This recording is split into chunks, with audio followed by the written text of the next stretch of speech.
Au mois d'avril, fraîchement élu à la présidence du Conseil économique et social, Conrad Baguidi n'a pas hésité à parcourir de longues distances pour aller à la rencontre des populations.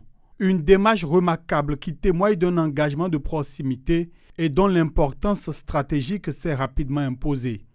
Il ressort de ces consultations que la question de l'insécurité, notamment celle liée au terrorisme, constitue une inquiétude majeure dans les 4 départements de notre pays.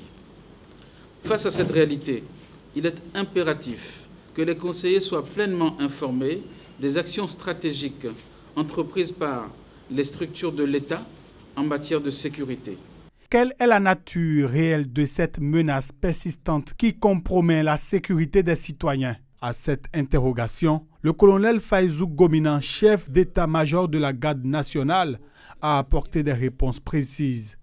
Dans une session à huis clos, exclue de la couverture médiatique, les conseillers du CES ont été édifiés sur les dispositifs sécuritaires mis en place par l'État béninois pour contrer la menace terroriste. De cette session, nous avons procédé à l'examen et à l'adoption du rapport général de la tournée du lancement des activités des conseils économiques et sociaux départementaux qui s'est déroulée du 1er au 11 avril 2025.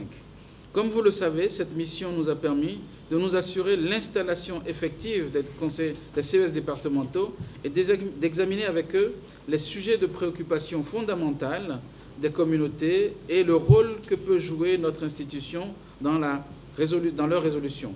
D'ailleurs, vous voyez le prolongement aujourd'hui de cette communication de l'état-major qui a été faite.